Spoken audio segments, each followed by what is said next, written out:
Comparison. Comparison can be a powerful motivator in language learning, but it can also be a source of discouragement. According to social comparison theory, first developed in 1954 by psychologist, I think it's Leon Festinger, about 10% of our thoughts have to do with comparing ourselves to others. And this can be a source of inspiration, motivation, but for some people it's a source of discouragement, frustration, depression. How does comparison help us in language learning? That's what I want to talk about today, and I think it can be an important source of that all-important motivation. But I think it's important to do the comparison right. I don't think we should compare ourselves to others. I try to compare myself to the sort of ideal of the language, the essence of the language. If we think in terms of, platonic essence of something, of which everything else is a slightly imperfect copy. So even the native speakers, all native speakers don't speak the same way. There are differences in pronunciation, in accuracy, in use of the language, and so forth. And the language learner is somewhere on that scale of, call it, distortions of that essence. We can never achieve the essence. But I like to compare myself to an ideal that I have in my mind of how I would like to speak the language. And it's tied up with all of the associations that I have with that language, with their culture, with their history, with the sound of the language. So none of that can be discouraging to me. I don't compare myself to others who are better than I am. For example, I have done videos with, for example,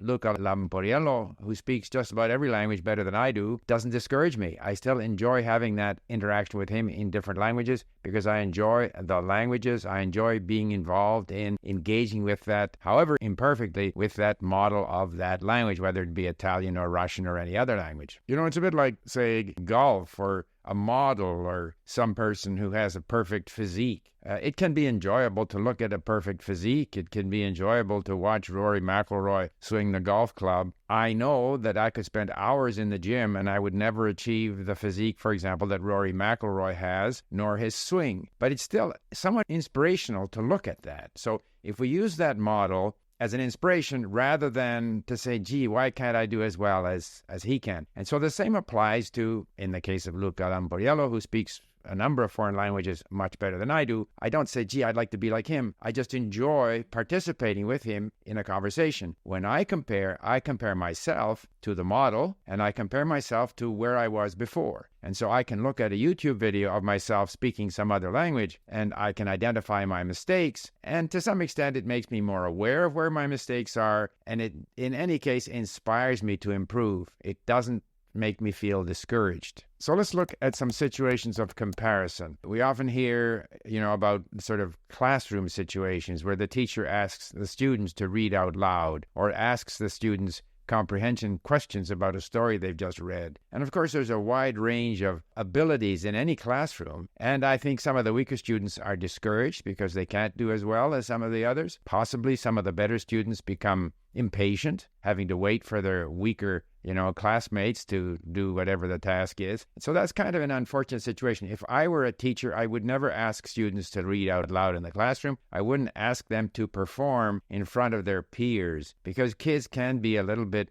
mean in that way. And I think, too, that negative attitudes towards a language that may be created in the classroom, kids don't want to perform because they don't want to look like they're trying, because they don't want to put out. So then they develop a negative attitude towards the language, and that might be part of the reason why in Canada, kids do very poorly in what we call, basic French in the school system. On the other hand, kids that go to French immersion, where everything is taught in French to Anglophones, they acquire a fairly good level of comprehension, even though they don't speak necessarily all that well. But whenever I've met a graduate of our immersion program here in, say, Vancouver, where they don't have a lot of opportunity to speak, they're very happy to trot out their French. However, sort of imperfect, less than perfect, less than ideal their pronunciation is, they're proud of their French. They have a positive attitude towards their French.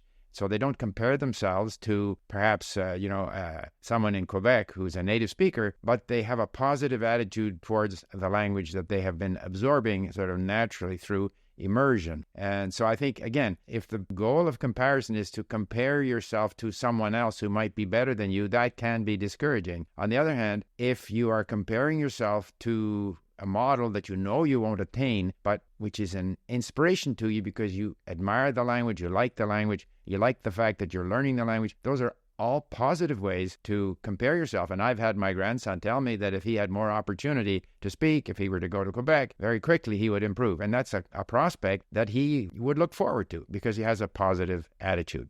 Similarly, when I've been at polyglot conferences and I see polyglots who are much better than I am, or even if I see someone who is not a native speaker of, say, English or French or Chinese or whatever, speaking well in that language, even with mistakes, I admire them. So I find that inspirational. It's not necessarily that I want to compare myself to them, but I'm inspired by their example. And that's why when I make a video in a different language, and inevitably on the internet, there's going to be someone come along, not just with me, but with everyone else that does videos in different languages and criticize, whether with justification or not. You know, Steve is not as good as Luca. Okay, I'm not as good. It doesn't discourage me in any way. And so we should avoid listening to criticisms from others. I think it's very important that we compare ourselves to ourselves. Compare ourselves to where we were 6 months ago. Compare ourselves to where we'd like to get to. All of that would inspire me. But someone randomly criticizing my level in a certain language or saying that I'm not as good as someone else doesn't discourage me in the slightest. And that takes me to another example, which is politics. You may know that we have an election right now in Canada, and the two leading contenders are Mark Carney of the Liberal Party and Pierre Poilievre of the Conservative Party. Now, Pierre Poilievre speaks much better French than Mark Carney, no question.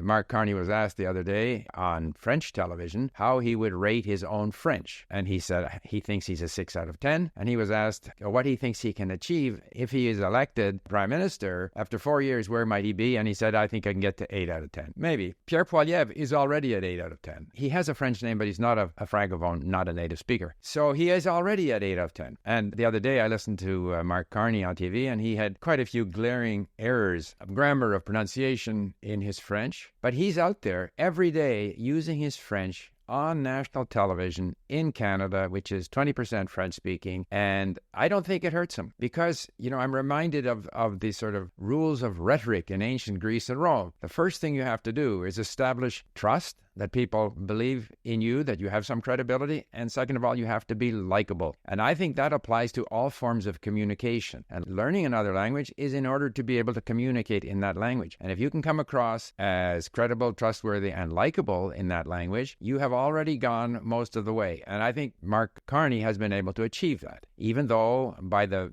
demanding standards of us polyglots, he might only be somewhere between B1 and B2. I think he has a good vocabulary and good comprehension, but his control of grammar and pronunciation would certainly not be considered, all that high. But he is performing, he is communicating. Whether he makes mistakes on grammar, subjunctive, verb endings, it's not harming his ability to communicate. And so comparing him to Poilievre, I don't think that comparison is necessarily to his disadvantage, but time will tell. Along the same lines, there is a personality on English language television, I would say in both English and French television in Canada, whose name is Chantal Hébert. Chantal Hébert speaks English with a fairly heavy French accent, but she's extremely fluent. I live in both environments, French and English.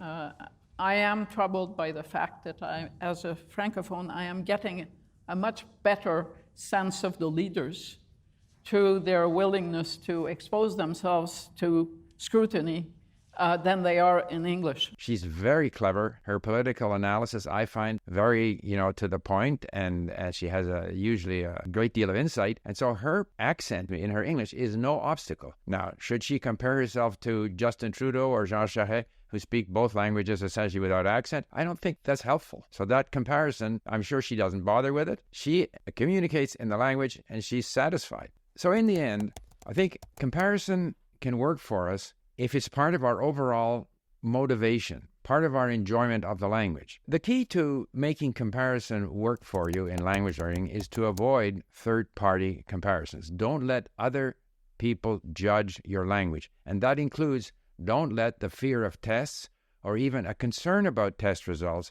affect your enjoyment of the language.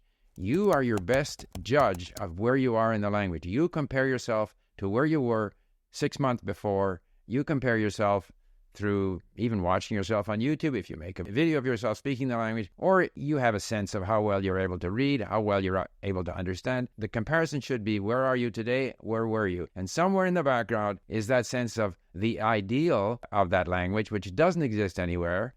Even if we're talking specific languages like French, there is theoretically this Platonic ideal of French-Canadian French, Platonic ideal of Parisian French. No one speaks that ideal, and you certainly won't achieve that ideal.